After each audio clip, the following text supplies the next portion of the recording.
Good morning, everyone. Good morning. Thank you. Thank you.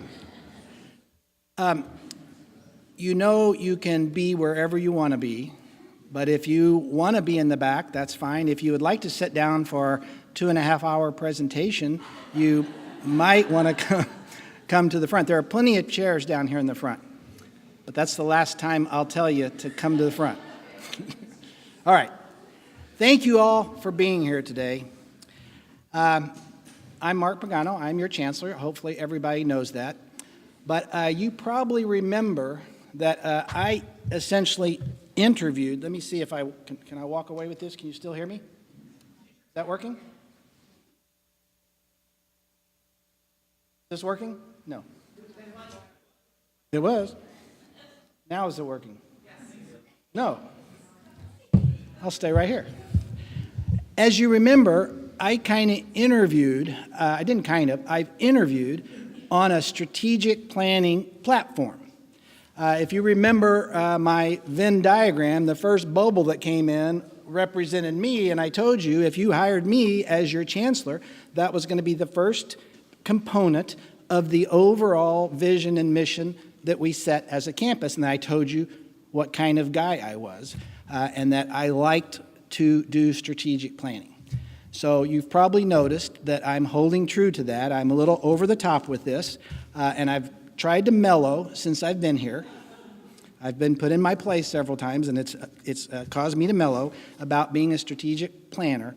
However, I am also very happy about the progress that we've made. I am really excited about how the campus has embraced the strategic plan and how people are behind it, and I see it every day in the things that people do on our campus. And occasionally, when I need a little bit of encouragement, I go to the comment sheets. You guys remember these comment sheets? Our commitment sheets? You all remember these? I read them yesterday, too, and many of you in the room signed a commitment card that you would also remain committed to doing the strategic plan. So that encourages me all the time. And look how thick this was. Do you remember who did this call to action? Abraham Lincoln. Yes, you were paying attention. Abraham was here. I get to see Abraham next week. I'm going to the APLU meeting in D.C., and I'll go over and talk to him and tell him about our one-year plan. But anyway, I'm excited to be here today to talk about our one-year report. Now, why I'll be the first to admit that we have many, many things left to achieve. We have a lot of work yet to do. I am encouraged about the progress that we've done this first year. The train has left the station, or in the vernacular of our strategic plan, charting our course, the ship has left the dock. We're off and running on this strategic plan, and it's beginning to show dividends on a daily basis. We're putting infrastructure in process, and I couldn't be happier to be here today. So hopefully, this document is now familiar to all of you. How many have one of these? Okay. If you'll give me your names, I'll deliver one if you don't have one to your office. Yeah. But you know, I had the same one in my portfolio. I carry the portfolio around. I had the same one. I got kind of attached to it, and yesterday I had to give it up. I was at a meeting in Seattle. I was with some outside consultant, and I accidentally took my strategic plan out of here and my diagram of the campus that I carry everywhere, and the people asked me if they could have it. And, oh, man, it was difficult, but I gave it to them, and I came back and got 2 new ones. Ty brought me a new map, so I have a fresh one now.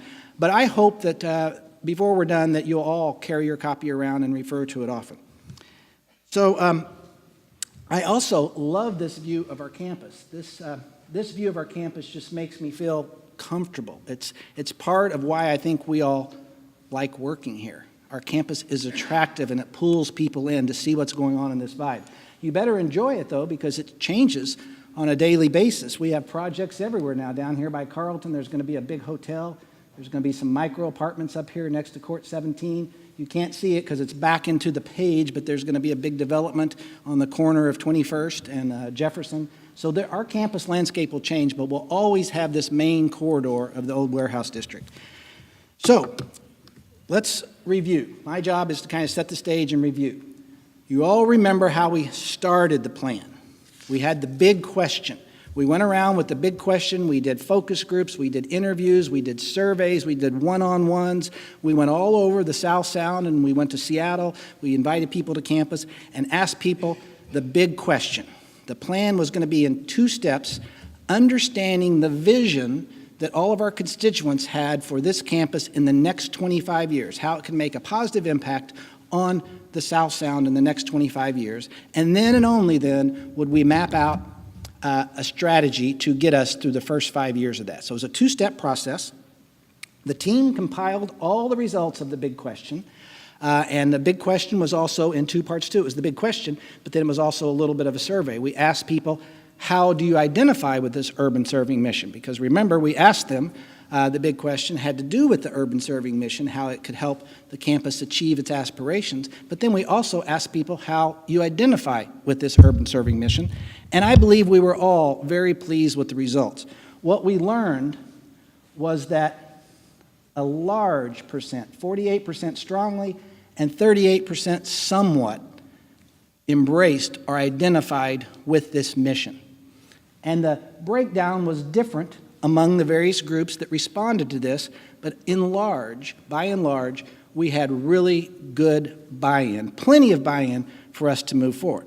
As you recall, I hope you recall, some of you are new, this idea actually was in the fabric of how the campus was started, but the term was not used back in 1990. Deborah Friedman really brought the term to this campus and had started talking about us as an urban serving campus, and we joined the coalition. I'm actually on the board of the Urban Serving Coalition now. But after this, we really embraced that.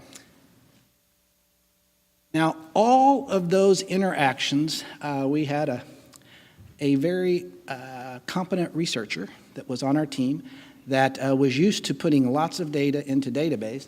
And she put all the data from all these interactions into a database and made this word cloud, which is in the strategic plan document. And you can see clearly what the focus of our plan is. It's students. And students is the first impact goal. That is the major thing we do. Yes, we are about our faculty, we are about our staff, we are about our buildings, we are even about the courses we teach, but we're here primarily for the students we serve in the South Sound and their families. So that was really exciting to see that come out as a central focus. However, there were other things that we needed to do to make the student experience better. So what we did is we took all of those words, all of those interactions, all those aspirations and dreams of our constituents and put them into, this is a scientific term, I guess, into buckets. So we put those aspirations into 6 related buckets. And those 6 related buckets, I think you're all starting to be familiar with those. They're actually on the wall. You can't come in this room without seeing them. Impact, well, I can't shine this all the way across the room, I guess, but let me do that. Over there. Students is the first bucket. Scholarship is the second bucket. Impact goal 3 is, well, we're not using numbers. Impact goal on growth. We have an impact goal on communities, an impact goal on equity, and an impact goal on culture. And as we do the presentation today, you're going to learn a little bit about progress in each of these areas. But also, in addition to these 6 areas or strategies that we developed impact goals around, we also found out 3 additional key factors that have influenced the implementation of our strategic plan. And those 3 factors, I've already mentioned the first one, the compelling urban serving mission.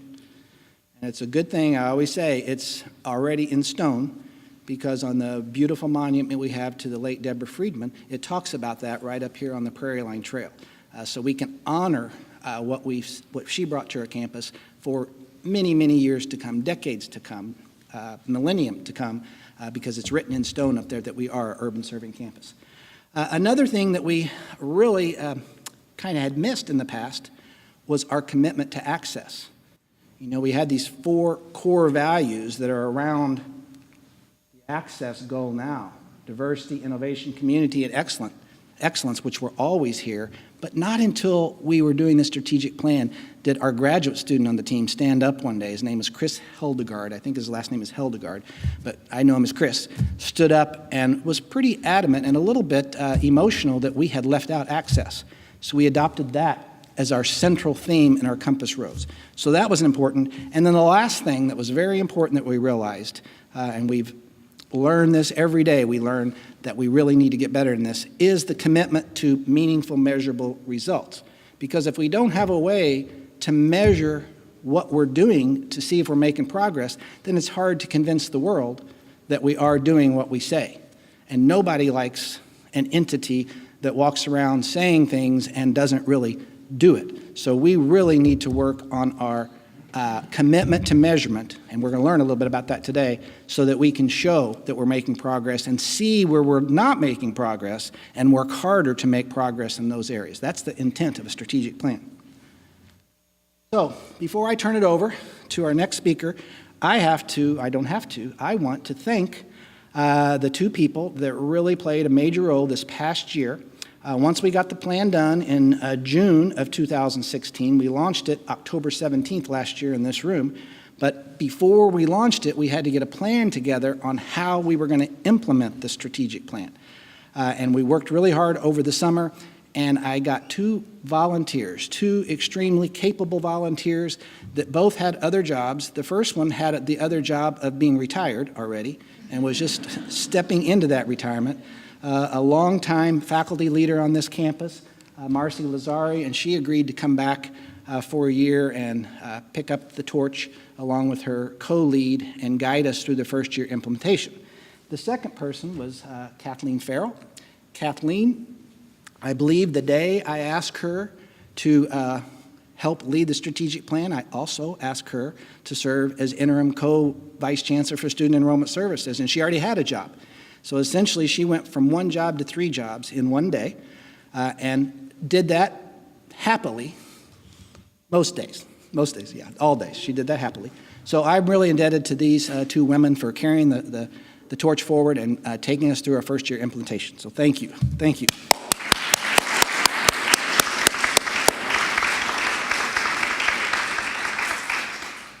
So now we're to what are we doing this year, and what do we plan to do in the future?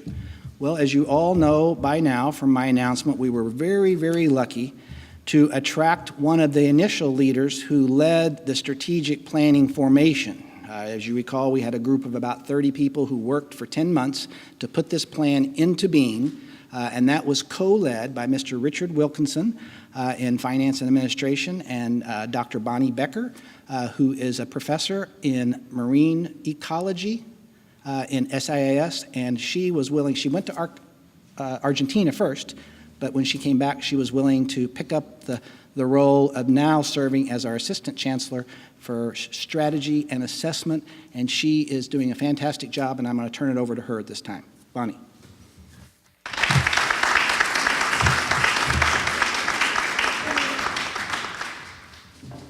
I'm going to give this microphone a go again. So is this working? Oh yeah, definitely. Wonderful. So thank you very much, Mark, and also my personal thank you to Marcy and Kathleen for the work that they did over the past year. So I have the pleasure now of telling you about some of the work that they did over the past year. The way that this is going to be structured is we're going to spend a little bit of time talking about what happened last year, a little bit of time talking about what's going to happen this year, and you'll see that they get kind of muddy because it's all kind of a process that's moving forward. I've also asked 4 people to come up and talk about specific initiative, projects, parts of what we're talking about today, partially to honor their amazing work and partially to make it a little more interesting so you're not just listening to me and Mark. So one of the first things that happened after the launch of the strategic plan, so if you remember, we were really committed as we were putting together the strategic plan to transparency and co-creation.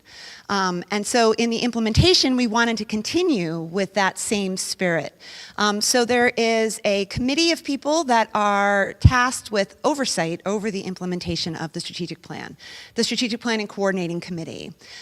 If you are a current or past member of the SPCC, if you could please rise to be acknowledged. If you're standing in the back, just give us a little wave so we know who you are. Thank you.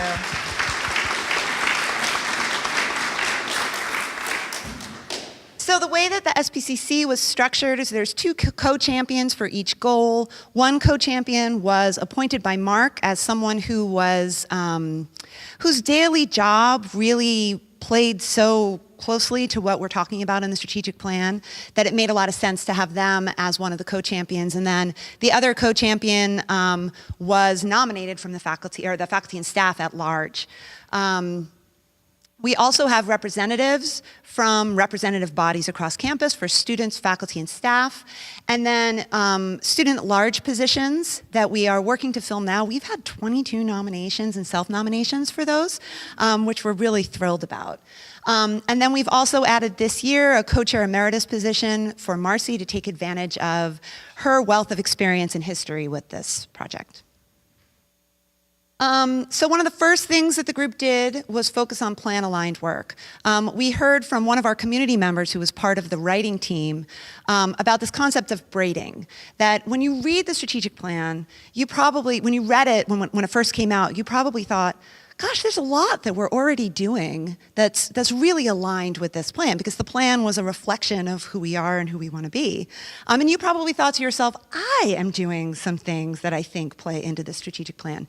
So this idea of braiding, not launching a strategic plan and then sort of a bunch of shiny new initiatives, but really braiding in the work that we are already doing as part of our regular work on campus.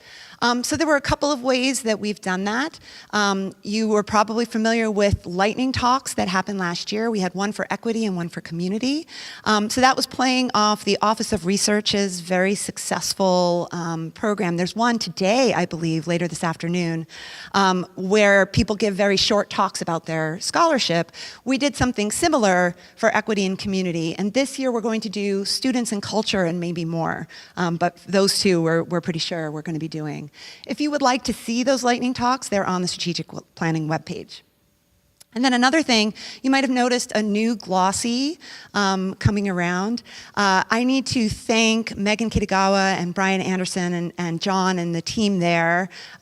We all know that they're amazing, but it was really fun to work with them on that. And the idea there was to highlight some of the amazing things that we were doing on campus. So one of the things that we heard as we were interviewing people about the strategic plan was that we are a campus that does amazing things in isolation. That the more you talk to people, the more you learn, oh, that's really cool. I didn't know we were doing that. That's really cool. So the idea there was to bring together things from across campus that are moving us towards our goals on the strategic plan and highlight them. They are not all of the things we are doing, but they are some of the things that we wanted to highlight. So in that spirit, I'd like to invite Kathleen Farrell up to talk about one of the initiatives that's listed in the guide. Thank you, Bonnie. So Bonnie, in her infinite wisdom, asked 4 of us who are really passionate to talk for 4 minutes about something we're really passionate about. And so thanks, Bonnie, for that challenge. And we did some bartering behind the scenes, and Cindy's going to go short, so I get to go long. All right, do you feel in control? So the Emergency Aid Lab, we are all familiar with higher education and have some sense of what a lab is. So bringing a group of people together to kind of take a deep focus on a problem or a question and try to create a path forward, try to find new understanding, try to find a solution. And that's exactly what we're doing with emergency aid. One of the things that I think makes this project so wonderfully impactful for our students' goal is that our lab team on this campus really reflects a broad spectrum of UW-Tacoma. We have students front and center on our committee work. We have faculty, we have staff from advancement, finance and administration, student and enrollment services, and academic affairs. So a lot of different lenses on our campus to look at this question of emergency aid. What do we mean by emergency aid? There's some research by the Bill and Melinda Gates Foundation that says every year in our country, 3 million students, 3 million, stop out of their dream of pursuing post-secondary education or stop it altogether. Here at UW-Tacoma, we did a national study this spring called Healthy Minds Study, which looks at mental health in college students. It asked the question, first of all, our response rate was great. We had more than 1,000 students, over 22% of our students responded, very representative of our student population. 44% of our students said that their financial situation is always or often stressful. Another 33% just said it's plain old stressful. So that's more than 80% of our students saying that their daily experience here is affected by what is going on or not going on for them financially.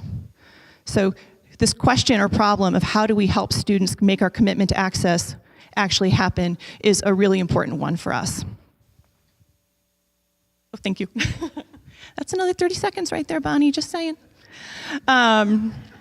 The good news is, again, some research that the Bill and Melinda Gates Foundation has funded, it's been spearheaded by an association in student affairs, says actually universities can make a difference.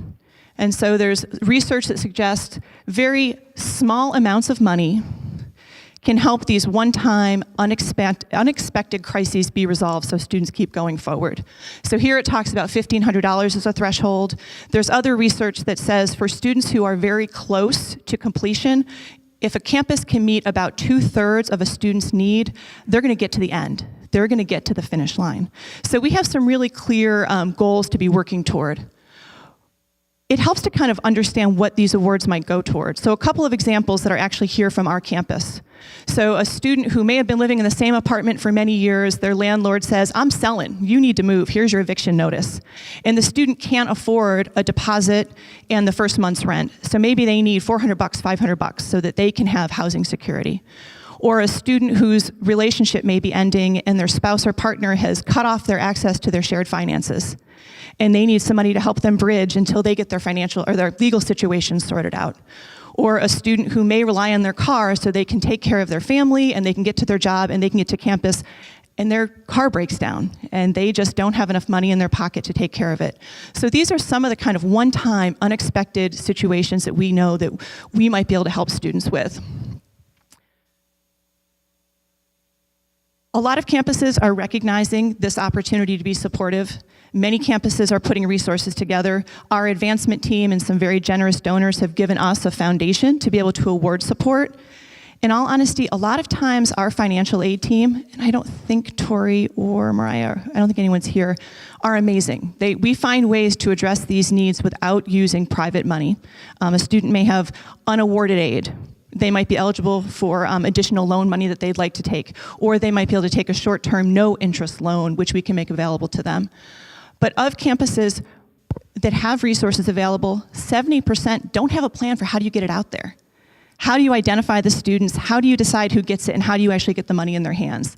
So we are actually a part of a national cohort that is saying, over the course of a year, how do we test, develop, refine best practices to do this work? It's our good fortune that one of the other campuses involved is Seattle. Our financial aid office works hand in hand with them, so we're able to really look broadly, not only at financial resources, but the systems to make all of this work. So what does this mean where the rubber meets the road? I know Chancellor Pagano sent out an announcement about this project earlier in the fall, and it said, right now, if a student were to walk into your office and you can tell one of their presenting issues is around a financial need, there's a very tall guy in the back wearing a tie named Ed Marecki, my wonderful colleague. Reach out to him. Ed is really kind of the point guard for this process right now.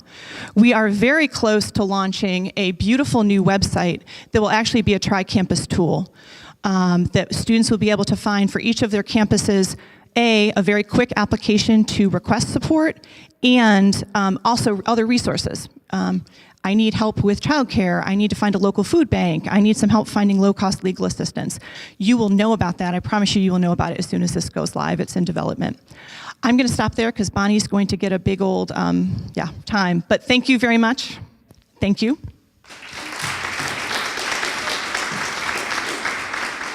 Oh, thank you. Thank you, Kathleen. And just so you know, if you see the table here, everyone who spoke today will be up here during the question and answer time. So if you have any questions specific to Kathleen, she'll be available for that. So in addition to things that were already going on campus or that got ramped up in the past year, there were some initiatives that were initiated through the strategic plan. So Chancellor Pagano put aside some funding for some initiatives that met certain criteria that were sort of things that were kind of hard to fund in other ways.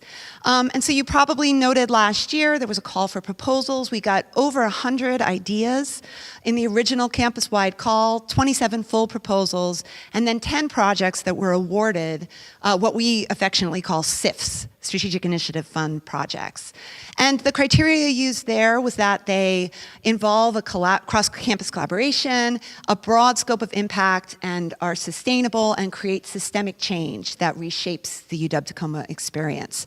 So these are things that are transformative. There were a lot of really wonderful ideas that came out of that original SIF call, some of which are now funded in units, some of which are still sort of really good ideas that are out there. So there have been some questions about the next call for SIFs.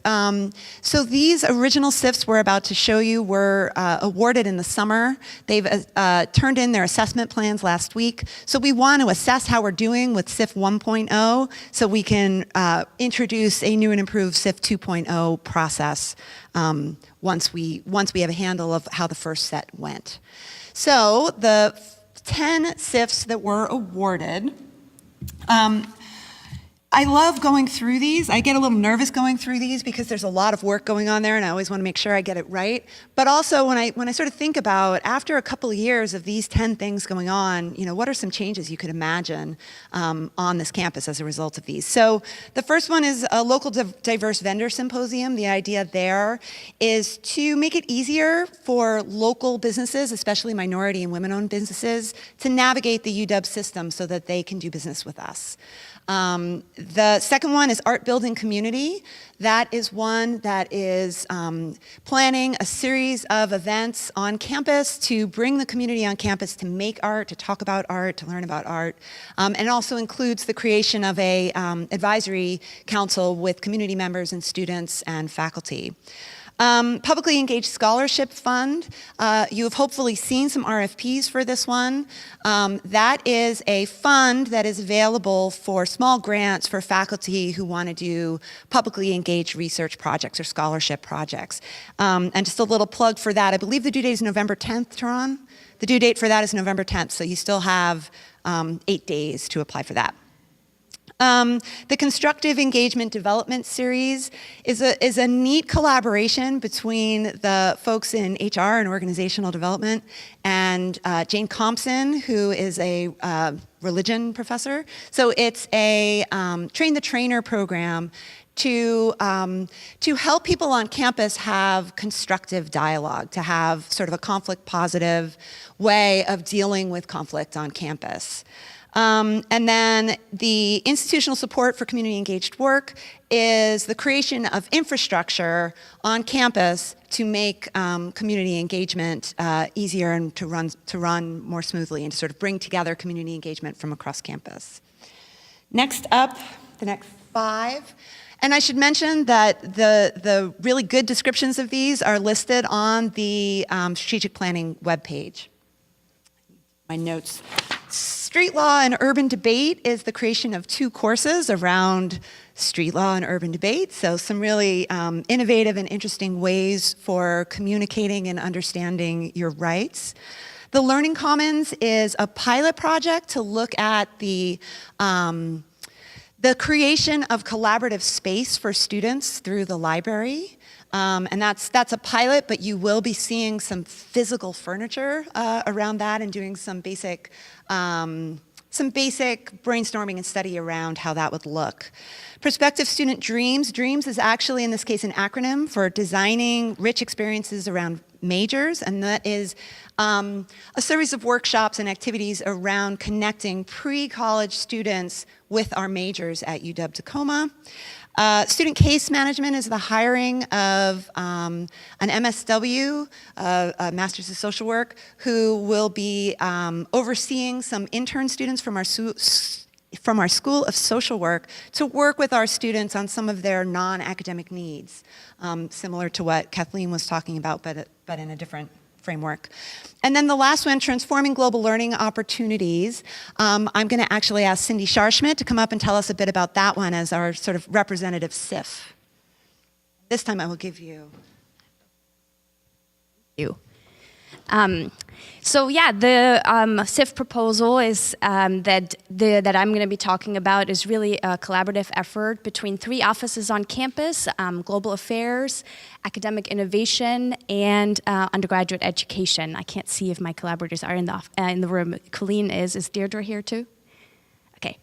And so really, this is an effort to extend the strategic plan and our social justice mission and commitment to access and excellence into the global sphere. And we understand that the overall majority of our students cannot or will not participate in traditional study abroad opportunities, which is why we wanted to expand opportunities for global learning right here on campus.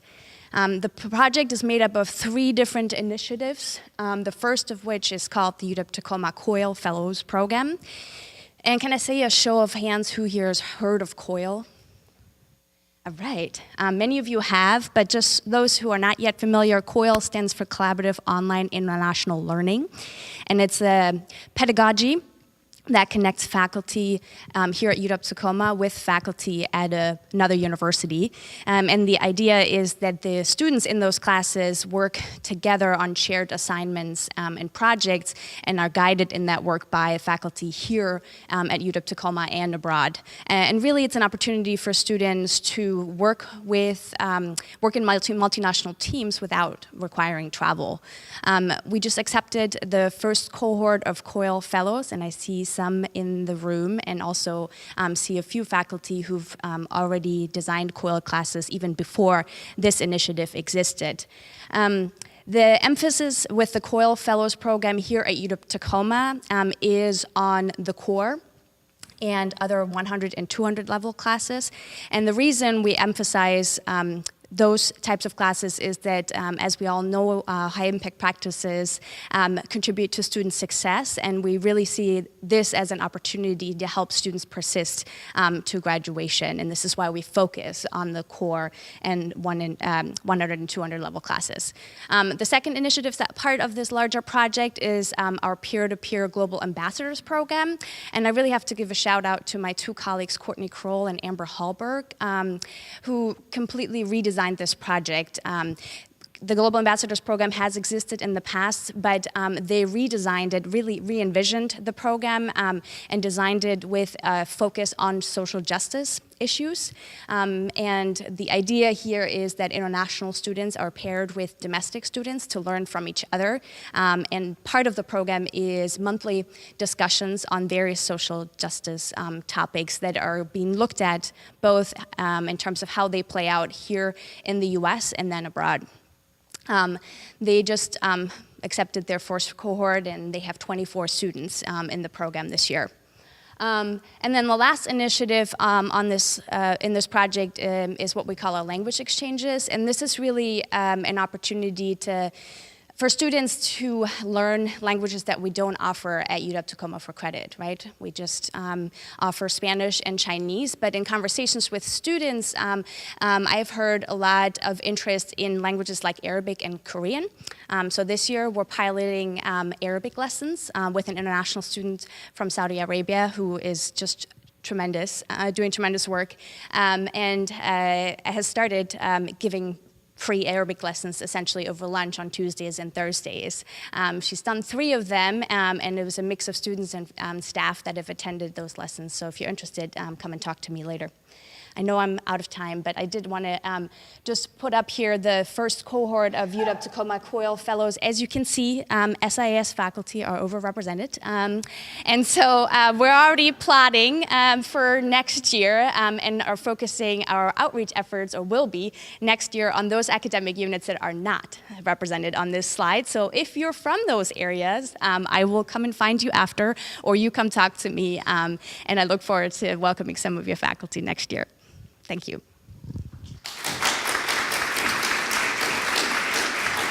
Thank you.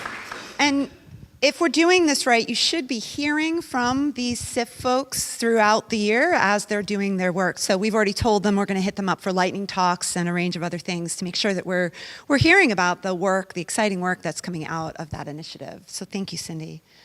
So now we've kind of been talking about this year and last year. So now we're going to focus on the stuff for next year, or this year we're in right now. So as Mark mentioned, probably one of the bigger changes around the implementation of the strategic plan is we now have an Office of Strategy and Assessment. And I've been making the same joke that I am the Office of Strategy and Assessment, which is located on the second floor of Science. But we have actually grown recently. So institutional research was moved under Strategy and Assessment. I'm thrilled to be working with Alice and Michael. And we'll be showing you some of the results of some of the work we've been doing together so far. So most of what we're doing falls in these 4 categories. The bottom 2 are gray. We've already talked about the SIFs and overall plan coordination. But the top 2 are the 2 that I'm going to talk a little bit more about now, especially this first one. So Mark mentioned the importance of measurement, the importance of holding ourselves accountable to what is in the plan. And when you read the plan, it reads as if we're going to be doing that, right? You look at each of the goals, and then it talks about, we'll know we're making progress as we, and there's a bunch of indicators underneath there. So we wrote that, and it sounded really good, and we did the presentation, and then I went to Argentina, and then I came back, and I started reading it again, and was like, oh, those are really hard to measure. Like they're what we want to be doing, so they're the right things, but a lot of them are actually fairly difficult to really hold ourselves accountable for. So we have been trying to start doing that. In the medium term, our plan is to create a publicly available campus snapshot. The name might be a snapshot or a dashboard or progress report, something along those lines. And I'll be showing you in a moment some work we've done to sort of have a proof of concept of what that might look like. Alternatively, if you Google the Tacoma Public Schools Strategic Plan, they have a very mature and well-developed dashboard / snapshot of Tacoma Public Schools that does a lot of what we're hoping to be able to do with this, which is to give the data, but to give the data in context, right? So some of what we're going to have on there are output measures, and some are outcome measures. What's the difference between those? Outputs are things that you're doing, the number of meetings, the number of trainings, the number of classes, the number of what you are doing, and you have a lot of control over that. And so earlier on in the plan, we're expecting a lot of output measures, right? Because those are the things we can control, and those are the things we'll hold ourselves accountable for. Ultimately, what we want are outcomes, right? That's ultimately what's important, that student persistence goes up and things like that, right? So it's going to be a mixture of both, with sort of trending more towards outcomes as we have more time for those to develop. Quantitative and qualitative data, most of the people in the room know me pretty well and know that I get really excited about quantitative data. And I have definitely a deep understanding of the importance of qualitative data as well. And so both of those will be included. Context, metadata, stories. I think Josh moved over here. I keep using Josh's line, taking the data and wrapping it in a story so that the data aren't just sort of out there, but they're there. And you see this in Tacoma Public Schools does this really nicely, of sort of putting their data in some sort of broader context. And then if you look at the strategic plan, many of the indicators talk about improve this, increase that, which again is what we want to do. That's why we wrote it that way.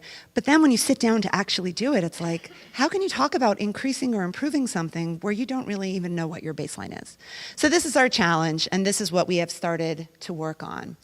So I'm going to show you a proof of concept a few of us have been working on. I need to acknowledge a few people about this. The Strategic Planning and Coordinating Committee has really been grinding on this for a while and has been working quite hard on it. IT has been really helpful, and then especially what I'm about to show you is the work of Alice Few and Brian Anderson and James Woods. And so we've been meeting pretty intensely to put together this proof of concept that we can show you today. So this proof of concept is currently on a password-protected web page. All right, so the indicator or the measure we decided to use was persistence to graduation because we figured that that was one that was definitely going to be part of our final snapshot. And so we start with, why are we measuring this, and linking it directly to the strategic plan. And then immediately, what are we doing, right? We heard a lot from students. Data are wonderful, but what we want to see is the action. We want to see movement. We want to see what you're doing. And so putting that, and it's this is still the proof of concept. It will be developed with the committee. I'll show you in another slide sort of the people who are involved in developing this. But this is sort of our first rough cut at it, including some related stories that have been in the news recently around these issues, and then some data. So what you're seeing here are data that come from UW profiles. Now you could go in UW profiles as someone with a net ID and play around with the nitty-gritty of this data. There's a lot of detail in UW profiles. What we're trying to do here is actually simplify what's in UW profiles to really get in on what it is that we're trying to measure, what we're trying to hold ourselves accountable for. So the way that we have set this up, the top is in raw numbers, and the second one here is in the percent of students. So the purple bar are the percent of students who have graduated. They have graduated in any amount of time. So a student from 2006 has had a lot more time to graduate than a student from 2015, clearly. But you can still get a sense that over time, there isn't a ton of movement on our graduation rate. There's some variability, but there isn't really a directionality to it. I know for myself as faculty, we're all interested in these numbers, and we look at them and we talk about them. And the way we've often talked about it is what we are officially reporting are our 6-year graduation rates. And the first time we had that conversation, you might remember, well, at least the way I remember it, was around 2013, was when we really started to focus a lot on this issue. And I remember thinking, well, we started freshmen when I got here, the year I got here in 2006, and we're looking at our 6-year graduation rate, and here we are 6 years later, and we're only now looking at the graduation rate of the students from when I first got here? Like, that isn't that helpful to me. I don't know how to act on that. And so what we're trying to do here is pull the data together in a way that we might be able to act on. So again, you have to always remember that 56% have graduated in the 2014-15 cohort. They've had less time than some of the other cohorts. But the yellow bar, those are students who are currently enrolled.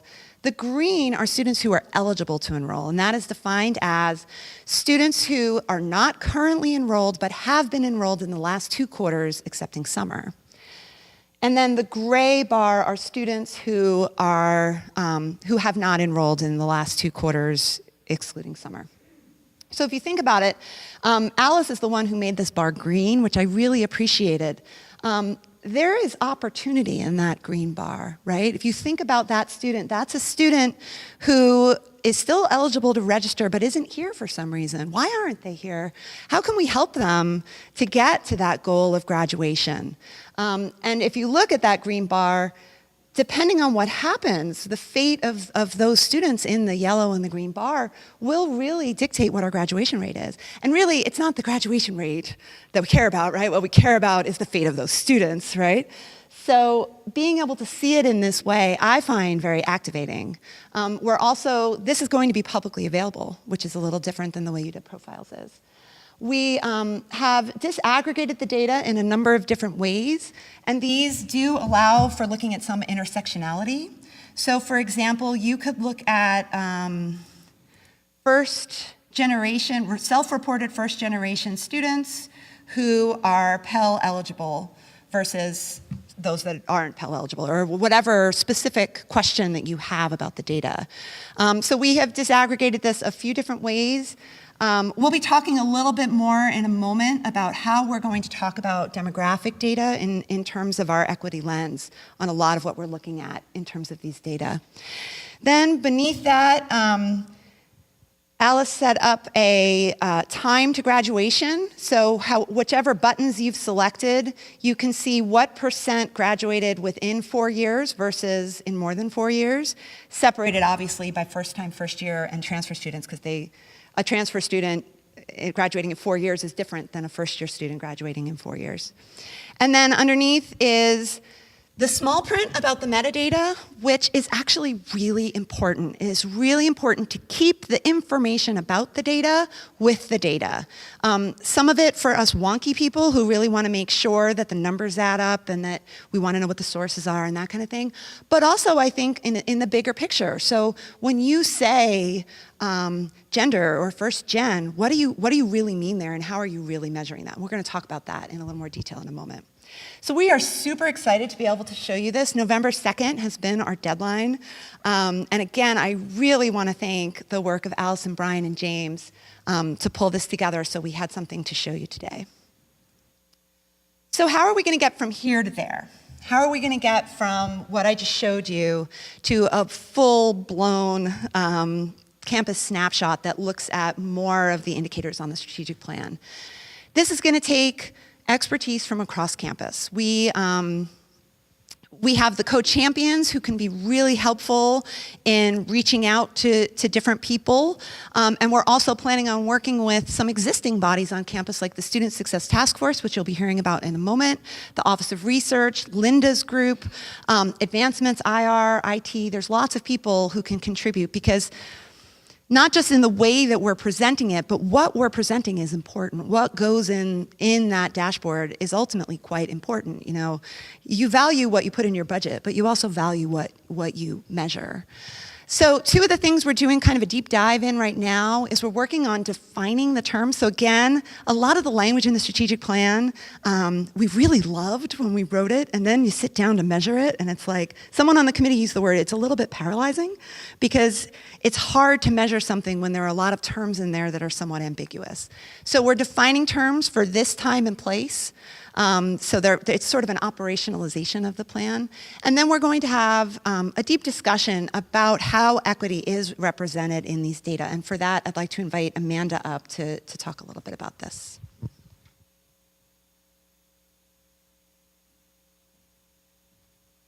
Good morning. Y'all heard enough yet? My name is Amanda Figueroa, and I'm the Director of Student Transition Programs. And it really is an awesome responsibility and an honor at this time, in this place, to be one of the Equity Co-Champions. So our mission states that we foster an equitable and thriving society. What does that mean? We have to know what we mean by equity to understand where we're trying to get to. And once we know what we mean by equity, we have to make a plan about what we're going to measure to know if we're making progress toward that. And once we know what we want to measure, we have to know how we're going to measure it. And then once we've measured things and we have the data, or even before we do that, we better have a plan about what we're going to do with those data. And this is all going to be really critical questions for us to answer as a community in order for us to truly hold ourselves accountable to what our aspirations are. Now, I don't have the answer about how to do that. Bonnie doesn't have the answer for how to do that. There's not a single person on our campus who has the answer for how to do that. But we all hold pieces of what we need, our collective wisdom about how to get this accomplished and how to do it well. So toward that end, we recognize we need diverse perspectives and we need deep expertise. Expertise that is held by our faculty, by our staff, and also people who have expertise in the lived experiences of what is happening on our campus. And so with that in mind, we are putting together a broad coalition of people who are willing to do a deep dive this year that are going to create recommendations for policies and practices that our university should use moving forward to really hold ourselves accountable to being grounded in social justice and embracing the diverse assets of our community. And so we have a few confirmed members already. We've got Urban Studies faculty member Anthony Filet-Bayamonte.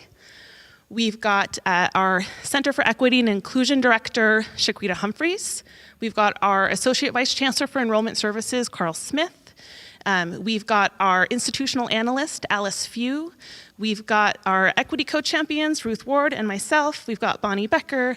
And UWT has been invited to appoint multiple student representatives to this committee. And if you are interested in supporting this work, I would welcome you to email myself or Ruth and let us know.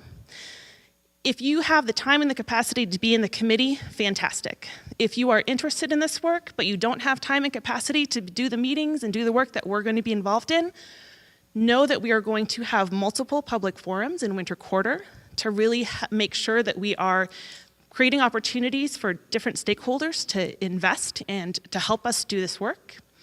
And so I'll end with an invitation to all of you that the work of creating an equitable society is not the role of one person, one office, or one committee. It requires all of us. And so I truly and openly invite you to all become my critical friends. And if you work with me, you know how much I value critical friends, and really do this work alongside of us.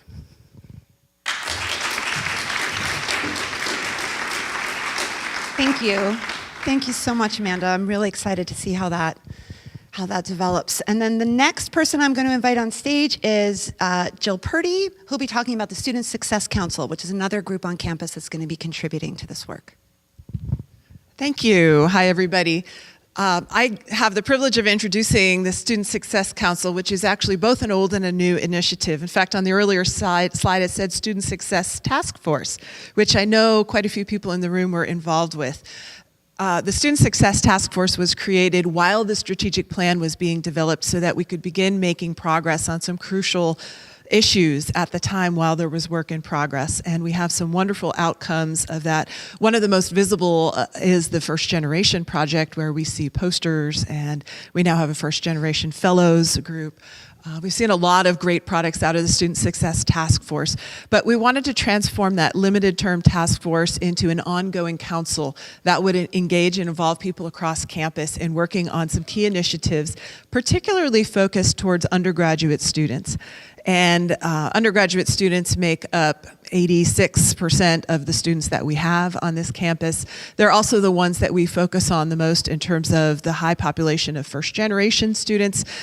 They can't become graduate students until they've achieved that bachelor's degree. And as you saw from the initial data snapshot that Bonnie shared, we definitely have some challenges in helping students persist and succeed. So the Student Success Council, which began working at the beginning of this calendar year, worked through the spring to identify some key areas that we could work on and focus on, and held its first meeting this autumn to kick things off. We are still looking for folks who might be interested in partnering on some of those initiatives, so there's terrific opportunities around that. Let me tell you a little bit about them, and then if you find you're interested, I'd encourage you to contact the leaders of those groups. So the Student Success Council is essentially a steering group that helps coordinate the work of these three groups where, for the time being, it's these three groups where the real action is. The first group is the High Impact Practices group. It's something that has been talked about on this campus for quite some time. We have faculty and staff and students who are engaged with this and know about the value of high impact practices. As Cindy mentioned, these are things that help students persist and be engaged and succeed in their educational journey. We'd like to form a community of practice around high impact practices and ensure that the students who need high impact practices, which is all of our students, have access to those opportunities, both in the early stages, as in through the project that Cindy described, and as a capstone experience to help them finish out and complete their degree. So the High Impact Practices group, we have our launch leaders for that group are Erica Klein and Paul Prosiv. That group will work with a great deal of expertise that we're fortunate to have already through a team that went to an AAC&U workshop on high impact practices, plus the expertise of the amazing staff and faculty we have on campus who are already aware of this and interested in high impact practices because it connects so directly to our mission as an urban serving university. The second group is Pathways Through College, and our launch leaders for that are Dana Childs and Alex Miller. And this group is incredibly important. One of the things we have discovered through the work of the Learning and Retention Council last year is that students go on journeys, and their journeys are not consisting only of an academic experience. They have a very holistic experience, and they struggle often whether they're first year, first time in college, or transfer students, are figuring out what their pathway is at the end of college. How do I get through college? How do I take advantage of those experiences? And I can't tell you how many students I've talked to who've arrived at the end of their experience saying, oh, I really wish I had known that I could do an internship, or I could have done study abroad, or all of those kinds of wonderful opportunities that we make available, but students, because they have so much going on in their lives, are not always aware of. So the Pathways Through College initiative looks to create a holistic set of ideas and sort of a roadmap for students to think about how to take the best advantage of the opportunities of their whole college experience. Curricular activities, co-curricular activities, with an eye towards helping them achieve their dreams, as it says in the Student Impact Goal. Really thinking about, what is my dream? Who do I want to become? What do I want to do? And how do I achieve that through academic and real life kinds of activities that may or may not be connected to my major. So this is not about the degree audit system or making sure that students know which classes to take. This is a much more holistic view on how to do college, which is pretty important to students who are, particularly for first generation, who may not have the same access to mentorship and advising about, you know, if you want to be in this field, it's a really good idea to do this at this point in your college career. So gathering those insights from our wonderful team. So we have Dawn and her team from Career Services involved. We've got academic advisors involved. We've got the Office of Undergraduate Education involved. We're working hard to get students involved because they are the most important audience for this team. The third group is the Assessing Student Success Group, which is ably led by Joel Larson and Kathleen Farrell. And this group is responsive to the concern that Bonnie mentioned earlier in sharing that sort of snapshot of the dashboard. Do we really have to wait 6 years to understand if we're making progress? There are these initiatives happening all across campus, and it's really important that we know, what do we mean by student success, and how are we measuring it? So in a broad sense, there's some similarities to the questions that Amanda and Ruth are asking with their co-impact champions for the equity goal. What do we mean when we say student success? Retention is one of the outcomes that we're concerned about, but if we merely retain a student to degree, I think we failed at some level. That's a great achievement, it's a fabulous success, but most of us only get the chance to go to college once. Do we get students to enjoy the full benefits of the experience, and how do we support that to be the best experience it can be to set them up for citizenship and the kinds of success that they care about?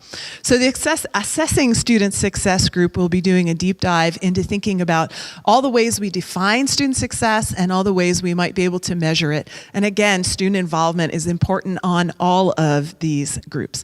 So this is just an example of the ongoing work that, while it has a strong orientation towards the first impact goal for students, and in particular undergraduate students, does touch on other issues that are important to us, related to equity, related to communities, related to culture, related to growth and scholarship. So, thank you.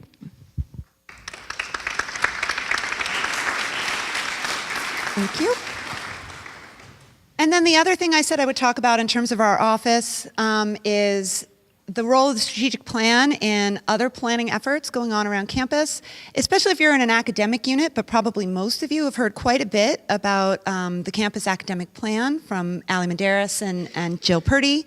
And so this is just sort of a reminder of the way that this all fits together, where the strategic plan is sort of this overarching guiding document, sort of provides the high-level look at our values and what it is that we're trying to do, which is then really responded to at the unit level, which is where most of the work happens, which is then rolled into the campus academic plan, which is necessary for a range of other kinds of plans that we have and need on campus. So strategic enrollment, budgeting, facilities, those kinds of things.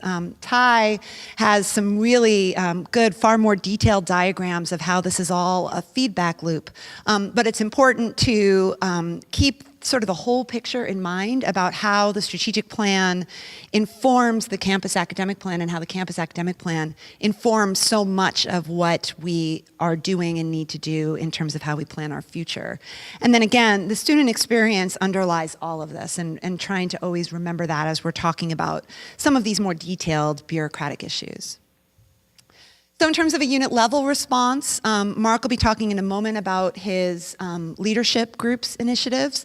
But when we talk about a unit level response, we want to be really clear about two things. One, unit level planning and unit level response needs to be relevant to the culture and context of the unit. And we do need a response from units that we can roll up to a campus level. And so hitting that balance is what we're hoping to do. So with that, that's pretty much what my office has been up to and will be up to. And I'm going to turn it over to Mark for some concluding remarks.